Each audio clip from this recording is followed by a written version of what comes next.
tanging ikaw, Pilipinas kong mahal, ang puso ko at buhay man sa iyo ibibigay. Kulin ko'y gagampanan na lagi kang paglingkuran, ang laya mo'y babantayan, Pilipinas kong hirap. Binibini! Gising! Anong oras na? Napapahaba ng iyong saan ako? Magandang araw, Binibini. Nandito tayo ngayon sa Intramuros. Ako si Binibining Juliana at ito nga pala aking kasama si Binibining Sue. Maganda ka, Binibining Maika.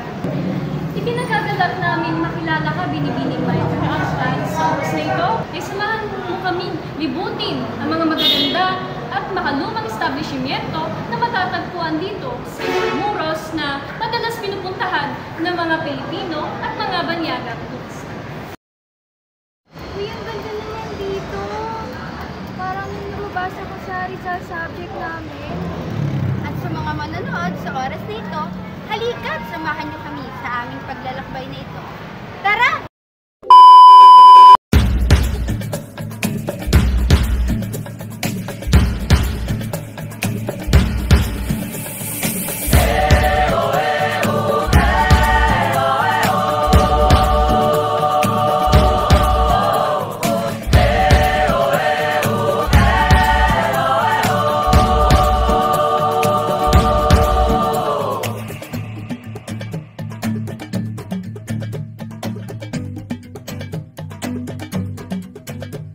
Intramuros ang tawag sa lungsod na itinatag ni Miguel Lopez de Legazpi na nasa mismong kinalalagyan ng kuta ni Rahas Soliman sa may bunganga ng Ilog Pasig noong 1571. Ang Intramuros o sa loob ng mga pader ang kinikilalang sentro ng pamahalaan, ekonomiya, relihiyon at edukasyon noong panahon ng Espanyol.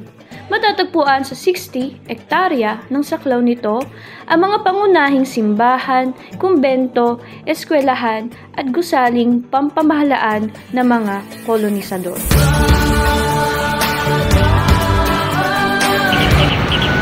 Alam niyo ba na pawang mga Espanyol lamang ang maaaring manirahan sa loob ng nasabing lungsod maliban sa mga Pilipinong kutsero, labendera at kasambahay na nagtatrabaho sa loob ng Intramuros. Sa matagal na panahon, ang Intramuros ang tinatawag na Maynila.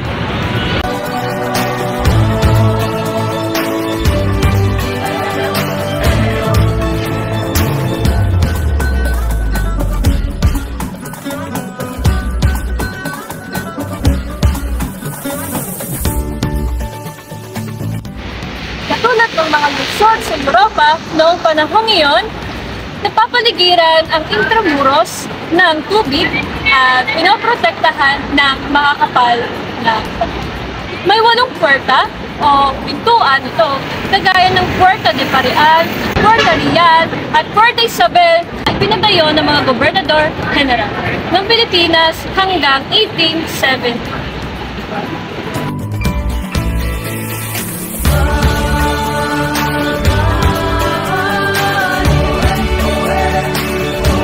Nakaluklok din sa Intramuros ang Katedral ng Maynila, ang mga simbahan ng San Agustin, Santo Domingo at San Ignacio.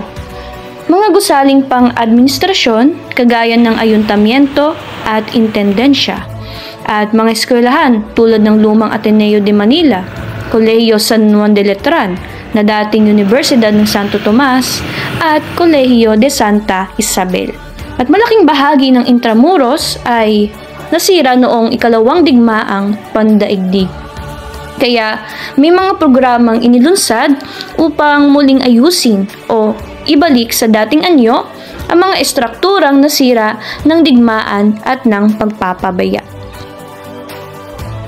Mabuhay! Narito tayo ngayon sa loob ng Puerto del Parian kung saan makita ang mga eskultura ng mga pangulo na tumulong sa bansang Pilipinas noong ikalawang digmaang pandaigdig.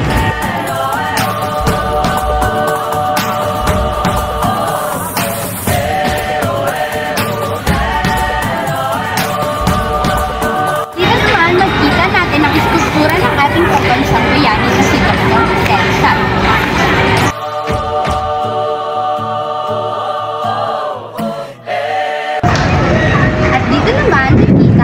Isang matawad ng mga bansa na nagtulong-tulong noong dalawang digmaang pandaigdig.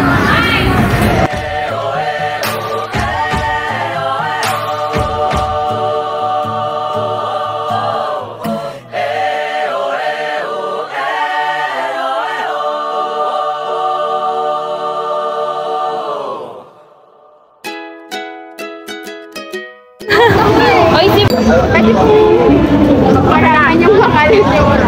And saan po kayo galing mention? I am Princess Charles, 19 years old from Pasig City. Yung first question ko, ayoko na po. Yung unang katanong, bakit po kayo nandito ngayon sa Intramuros? Actually, nandito kami sa Intramuros ngayon para gumawa ng social experiment about sa significance of studying Rizal in today's generation. Ayun lang. Ilang beses na po kayo nakapunta dito? Nakapunta na ako dito na 3 times. Sa pagpunta niyo po dito, anong part po ng lugar na ito yung pinakapaborito? Yung gusto ko yung Baluarte de San Diego. Ang ganda ng view doon. And para sa huling katanungan po, para sa inyo bilang isang Pilipino, bakit importante ang lugar na ito? Para sa akin, importante yung lugar ng Intramuros dahil dito na naganap yung mga importanteng events during the past. So, kapag pumupunta tayo dito, parang nabubuhay ulit tayo sa nakaraan and mas nagkakaroon tayo ng knowledge about the history of the Philippines. Thank you. Maraming salamat po. Thank you po! Thank you po!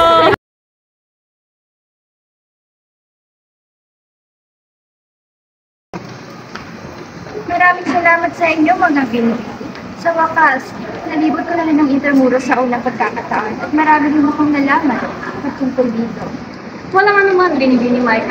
O siya, kami ay mauna na at meron pa kang dapat mapuntahan. Paalam! Saan po?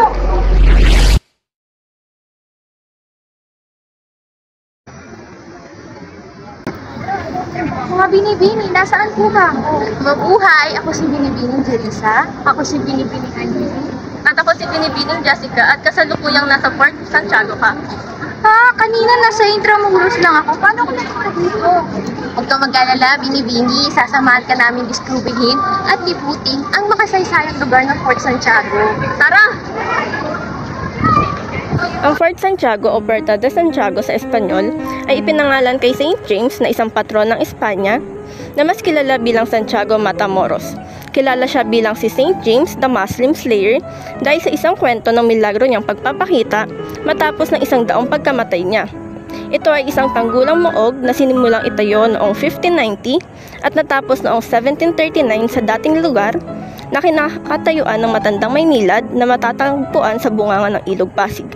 Bahagi ito ng mga istrukturang bumubuo sa siyudad ng Intramuros, ang itinuri na lungsod Maynila noong panahon ng mga Espanyol. Ang lugar na ito ay naging saksi sa kabayanihan ng mga Pilipino noong panahon ng pananakop ng mga Kastila at ng ikalawang digmaang pandaigdig.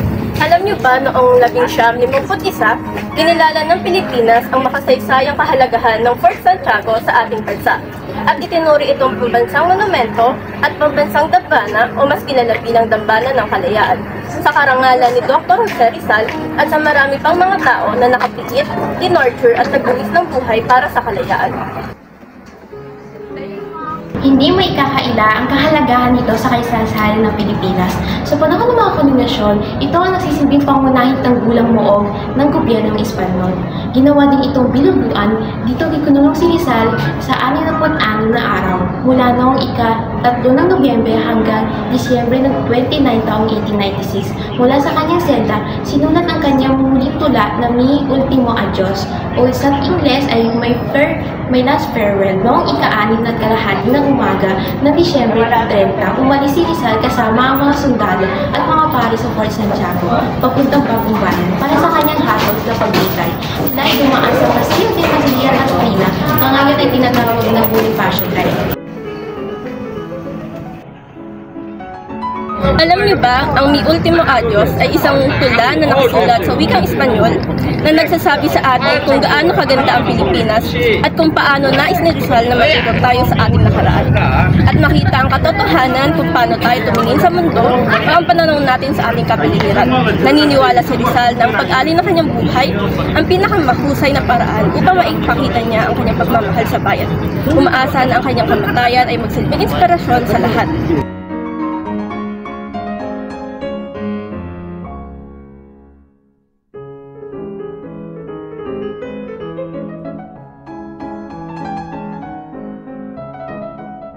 Tama, at isa pang dagdag kaalaman na si Rizal at Josephine Bracken ay muli nagkita sa mga huling sandali ni Rizal sa Fort Santiago. Ang magkasintahan ay itinasal sa mismong selda ni Rizal sa tulong at lesbas ni Father Victor Balaguer, 2 oras bago ang kanyang pagbitay sa Bagong Bayan. At dito sa aking likuran ay makikita ang isang monumento ni Rizal sa Fort Santiago. Dito rin matatagpuan ang Museo ni Rizal, tahanan ng iba't ibang memorabilia tulad ng mga shell na nakolekta ni Rizal sa dapitan, mga libro, kanyang mga personal na kagamitan at iba pang mga likhang sining. Tama, ang museo na ito ay para sa kahalagahan ni Dr. Jose Rizal sa kasaysayan ng Pilipinas kung paano nagsilbing inspirasyon ang kanyang kamatayan sa pakikibaka para sa kalayaan ng Pilipinas. Kung inyong napapansin sa ating paligid, marami tayong makikitang mga tao sapagkat ang Fort Santiago ay isa sa mga makasaysayang lugar sa Maynila. At sa ngayon, isa ito sa mga paboritong pasyalan ng mga estudyante, mga Pilipinong gustong mag-relax at mga dayuhang gustong matuklasan ang kasaysayan ng Pilipinas.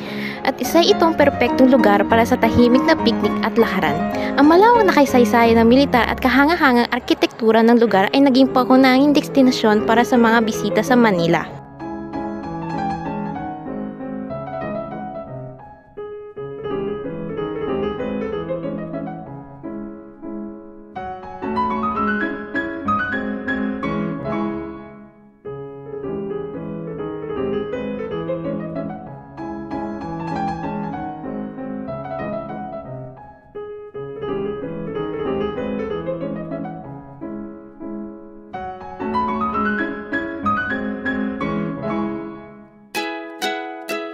Ay kuya, pwede po ba kayong maabala sa amin? Sige po. Sige po, ano po ba ang munang pangalan? At saan po kayo kami? Ako po si Sean, nakatira po ako sa Pilipinas. Sige po, ito po yung mga katanungan. Bakit po kayo narito sa Fort Santiago? Para mamasyal, tsaka siyempre mag-budget. Yung pangalawa, ano pong parte ng lugar na ito ang pinaka-paborito nyo at bakit? Yung museo ni Rizal, kasi doon ko na yung history niya, kung paano siya nakilala pa ng sobra. Ito na po ang huling tanong.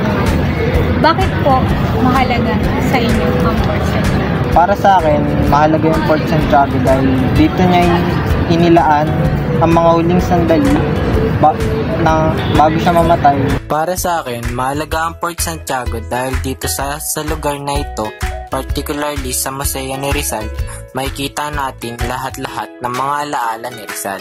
Yung mga impormasyon patungkol sa naging past events noon ni Rizal.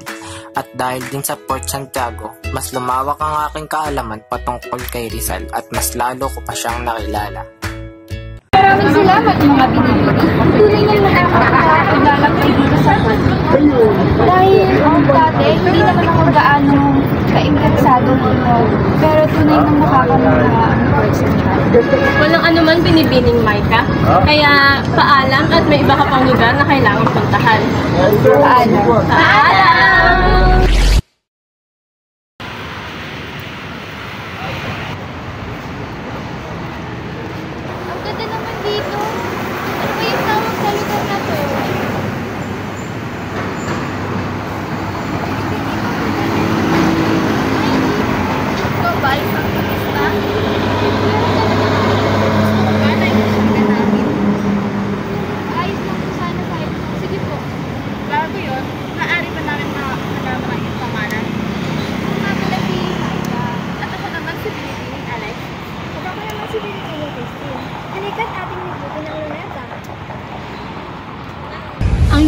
ay tinatawag na luneta.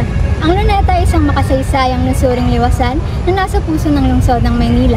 Ito ay dating tinatawag na Bagong Bayan noong kapanahunan ng kolonyalismo sa ilalim ng mga Kastila at tinawag na luneta pagdaka. Matatagpuan ito sa may Boulevard Rojas, katabi ng lumang napapadirang lungsod ng Intramuros. Ito ay isa sa mga pinakamalaking lunsuring liwasan sa Asia. Kilala rin ito bilang Parkeng Rizal na nagmula sa pangalan ni Dr. Jose P. Rizal, ang pambansang bayani ng ating bansa. Ang monumento ni Dr. Jose P. Rizal sa lugar na ito ay nagpapakita ng kanyang kabayanihan, kadakilaan at kahalagahan na sinisimbolo rin ng kanyang pagiging bayan. Ang bantayog na ito ay naging sagisag ng ating pagkakakilanlan bilang mga Pilipino at isang simbolo ng ating mga adhikain para sa kalayaan at katarungan. May mga sundalo mula sa ating militar na nakatayo sa tabi ng monumento upang ipakita na tunay na nirerespeto at pinahalagahan ng monumentong ito at upang maiwasan ang paninira ng mga masasamang loob sa pook na ito. Pero alam mo ba na maraming nangyari sa lugar na ito? Una, ang pag-arote sa tatlong pari na sina Mariano Gomez, Jose Burgos at Jacinto Zamora na kilala sa tawag na Gumbursa. Sa pook din na ito, binaril si Dr. Jose P. Rizal. Noong December 30, 1896, ang pagkamartir ni Rizal ang dahilan ng kanyang pagiging bayani ng hinisigang Pilipino. Bagkos pinangalan sa kanya ang liwasan para sa ikarangal ng kanyang pagkabayan. At alam mo ba na idinaan sa pamamagitan ng paligsahan noong 1905 ang disenyo para sa monumento ni Dr. P. Rizal? At ang ginamit na disenyo ay gawa ng isang skulptor na Swiss na si Richard Kissinger. Ito ay pinahayag bilang pambansang bantayog noong April 15, 2013 at pambansang pagkakamalan noong November 14, 2013. Noong taong 1946 naman, ang Rizal Park ay ang lugar para sa deklarasyon ng kalayaan ng Pilipinas mula sa Estados Unidos at Amerika. At noong dekada ng 1970s at 1980s, ginanap sa Rizal Park ang malaking political rally laban sa yumaong administrasyong Ferdinand Marcos. Ngunit, bukod sa pagiging lugar ng pag-aaral at pagpapahalaga sa kaysaysayan, ang Parkeng Rizal ay dinalayo rin ng mga tao para sa iba't ibang pagdiriwang. Ito ay nagbibigay ng pagkakataon para sa mga Pilipino na magtipon-tipon, magsaya at ipagdiwang ang mga mahalagang okasyon ng ating bansa. Tulad ng Araw ng Kalayaan ng Pilipinas, tuwing ika-12 ng Hunyo, Araw ni Rizal, tuwing ika-30 ng Disyembre, at Bisperas ng Bagong Taon, tuwing ika-31 ng Disyembre. Idinaos ang mga malalaking pagdiriwang at libo-libong bisita ang dumagsa sa makasaysayan at malawak na parke. Dito rin ginaganap ang iba't ibang mga aktibidad tulad ng pista, parada at mga konserto. Makikita rito ang mga kahangahangang hardin at mga tanawin na nagpapakita ng kagandahan ng kalikasan. Mayroon din itong mga museo tulad ng Pambansang Museo at mga establishmento ng sining at kultura na nag-aalok ng mga pagkakataon para sa mga bisita na mas maunawaan ang kasaysayan, sining at kultura ng ating bansa. Sa gabi, ang Parkeng Rizal ay nagiging sobrang espesyal dahil sa makukulay na ilaw, ang pag-agos ng tubig sa iba't ibang direksyon at tunog na nagmula sa sumasayaw na bukal na kung saan pinapanood talaga ng mga tao. Bilang karagdagan, meron ding kaakit-akit na Chino at Hapong Hardin sa lugar nito. Ang Hapong Hardin ay itinayo bilang simbolo upang itaguyod ang pagkakaibigan ng Japan at Pilipinas. Sa kabilang banda, ang Chino Hardin ay halos kapareha sa lumang Peking na may maraming gayak na estilong Chino na gate na inukit na may umiikot na mga dragon at pinalamutian na saganan sa gawa-gawa ng figura. Ngayon, narito tayo sa The Martyrdom of Jose Rizal, kung saan nakikita kung paano binaril si Dr. Rizal ng Bulacan Fire Squadron. Dito sa parte ng Rizal Park, may kita ang The Martyrdom of Dr. Jose Rizal. Alam niyo ba na si Eduardo Castrillo ang gumawa ng mga sculpture na ito? Dito ay pinapakita ang pagbaril kay Dr. Jose Rizal sa likod at akmang iikot upang siya ay bumagsak hindi sa harap ng lupa, kundi sa harap ng langit na may dangal. Dito sa eksaktong lugar kung saan bumagsak si Dr. Jose Rizal ay makikita natin ang tableau na nagpapakita ng execution of our Dr. Jose Rizal. At sa paligid ng mga tableau ay makikita ang mga huling eksena ng pagkakakulong ni Rizal sa Fort Santiago. Itong parte nito sa Luneta Park ang isa sa pinakamahalaga dahil dito eksaktong binaril si Dr. Jose Rizal ng mga Bulacan Firing Squad. Dito nagpakita ang pagiging magiting ng ating Dr. Jose Rizal dahil hinarap niya na walang takot ang kamatayan. Alam niyo ba na ang Bulacan Firing Squad ay binubuo ng mga Pilipino? Kaya oo, mga Pilipino ang bumaril kay Dr. Jose Rizal. At meron din dito ang aso kung saan ang asong ito ay pagkatapos barilin si Dr. Jose Rizal ay umikot ng 2 beses sa katawan ni Dr. Jose. Pwede po muna namin malaman. Ano po yung pangalan? Ako po si Emil G. Ay, good evening po. Ayun. May 3 questions lang po ako para sa inyo. Yung first one po is, bakit po kayo narito sa Luneta Park? Siguro, pumunta po kasi kami dito ng kami magkakaibigan kasi kakatapos lang po ng school namin. So, technically, meron po kaming mock defense kanina para sa thesis namin. So, parang ito na yung wind down, cool down namin sa mga nangyayari sa school ganit. So, bali bonding time po. Next question po is, ano pong part po dito sa Rizal Park sa Luneta Park ang pinaka-paborito po or yung nagustuhan? Last time na pumunta kami dito sa Rizal Park, dito rin kami nakatambay. Pero may specific na parang maliit na garden yung banda. Tapos parang medyo konti yung tao kaya doon kami lagi nakatambay. And last po is, para po sa inyo bilang isang Pilipino, bakit po importante na pumunta dito or bakit po importante itong Rizal Park? Siguro para sa akin yung Rizal Park, siguro parang heritage na talaga kasi natin. As Filipinos, syempre aside na tourist spot siya, parang ito yung ikinaka-proud natin na yung isa sa mga national artists natin, ay national heroes natin dito namatay at dito nag-risk ng buhay para sa ating mga Pilipino. So parang every time na pupunta dito, ito na yung remembrance para sa atin kung gaano kasaya maging isang kababayang Pilipino. Thank you so much po. Yan. So we have here the list of questions. Why are you here at Rizal Park? This is my first time visiting, so I wanted to see one from the government background, but from the military background too, which is what I have. So. Do you know that Rizal Park is one of the historical places in the Philippines? Yes. Do you know Jose Rizal? No, not yet. What is your insight about Rizal Park? So far, a lot of political figures, a lot of your history is here. That's why I was just looking at everything along the line. Yes po. Most important figures that have happened. Yes po. So learning. Oh, thank you po, sir. Maraming salamat sa inyo mga kapatid. Sa susunod na pupunta ko dito ay sasama ko ng aking pamilya at ibabahagi ko sa kanila ang mga kaalaman ginagawa sa akin. Wala ka naman, tinigil. At ikaw ay maghanda na sa iyong pagbabalik sa realidad. Para sa akin, mahalaga ang lugar ng Intramuros sapagkat maraming alaala ang naiwan dito lalo na ang ating kinikilalang pambansang bayani na si Dr. Jose Rizal. Kaya napaka-interesadong puntahan ito dahil maraming malalaman lalo na ang mga nakaraang kasaysayan ng ating bansang Pilipinas. Bilang estudyante, masarap lamang balikan at pag-aralan ang lugar na ito sapagkat parte siya ng ating kasaysayan na dapat na ating alam sa ating buhay.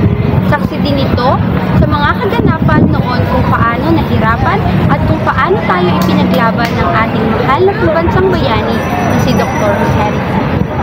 Kaya ito ay isang bahagi na din ng kasaysayan ng ating inang bayan dahil maraming mahahalagang bagay ang naganap sa lugar na ito.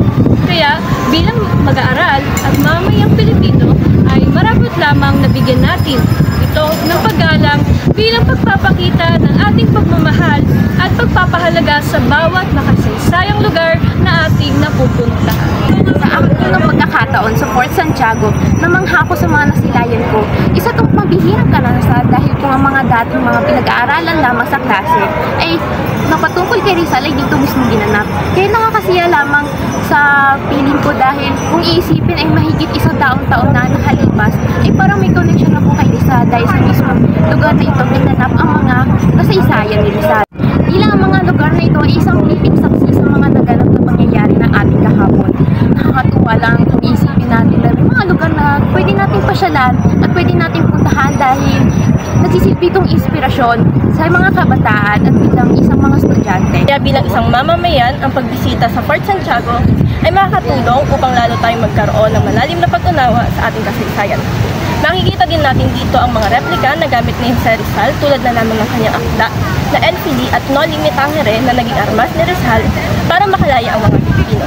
Kaya dapat malangaan natin ang Fort Santiago para masaksihan pa ng mga susunod na henerasyon ng kabataan. Ang mga pilitan sa Fort Santiago ay hindi lamang mga struktura ng bato at kahoy. Ito'y tagpo ng mga kwento, bulong ng nakaraan na naglalakbay sa pakikipaglaban at pag-asa. Ang mga sigaw ng hinagpis ay tila nanatili mas muling karanasan na lumupas sa mga isipan ng mga silong. Sa mga kulungan na ito, ikinukulong ang mga bayan ng Pilipinas. Napakahalaga na ating balikan ang mga mahalagang lugar o pook na may kinalaman sa ating dakilang bayani na si Dr. Jose Rizal. Dahil dito naugnay ang ating puso at kaisipan na kilalanin at pahalagaan ng kanyang buhay. Ito rin ay nagiging daan upang patuloy nating mapareserba ang ating kasaysayan upang ang mga susunod na henerasyon ay kanina mapakinggan at makita ang ating kasaysayan. Dito rin ay nalalaman natin ang iba pang mahalagang tao na nagkontribusyon sa kalayaan na tinatamasa natin.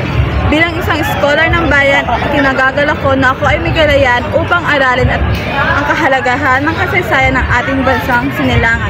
At ang mga lugar na ito ay nagsisimbolo kung paano ay pinaglaban ng ating mga bayani ang ating karapatan at kalayaan na kahit na kanilang buhay ang naging kabayaran. Katulad ni Dr. Jose Rizal na tumindig kahit nakamatayan ng kanyang naging wakas. Para sa akin, ang Luneta Park ay isang sagisag ng pag-iral ng kultura at kasaysayan ng mga Pilipino. Ito hindi lamang isang tanawin na nagbibigay pugay sa mga pangyayari sa nakaraan, kundi isang pambansang parke na nagpapahayag ng pagmamahal sa kalikasan at kultura. At ang pagbisita rito ay nagbibigay daan sa atin upang mas lalo nating maunawaan at pahalagaan ang ating pagkakakilanlan at kayamanan bilang isang mamamayan ng ating bansa, ang Pilipinas. Luneta Park ang isa sa mga magagandang lugar sa Pilipinas dahil dito mo matatagpuan ang monumento ng ating pambansang bayani na si Dr. Jose Rizal. At sa pag-ikot namin sa lugar na ito, natutunan namin na dapat nating pahalagahan ang sariling atin bagkos ito ay ipinamana sa atin ng ating mga ninuno at nararapat rin itong pangalagaan at pagyamanin upang maabutan pa ito ng mga susunod pang henerasyon. Ang aking pagtungo sa Intramuros, Rizal Park at Fort Santiago ay isang makabuluhang karanasan na nagbukas ng mas malalim na pangunawa sa ating kasaysayan. Sa personal na pag-eksplora sa mga ito, mas naunawaan ko ngayon ang buhay ni Rizal na dati tila lamang mga salitang nakalimbag sa libro. Sa paglalakbay na ito, na-realize ko ang kahalagahan ng edukasyon at pagbibigay halaga sa ating pambansang bayani. Hindi lamang ito simpleng pag-ikot sa mga lugar na may tatak ni Rizal, kundi isang pagbubukas ng mga mata sa mga mag-aaral na dapat nating tandaan at pagyamanin. Ibong mang may layang lumipad, kulungin mo at umiiyak. Bayan pa kayang sakdal dilag, ang di magnasang makaalpas. Pilipinas kong minumutya, pugad ng luha at dalita. Aking nakita, makita kang sakdal, pa kayang sakdal dilag, ang di magnasang makaalpas. Pilipinas kong minumutya, pugad ng luha at dalita.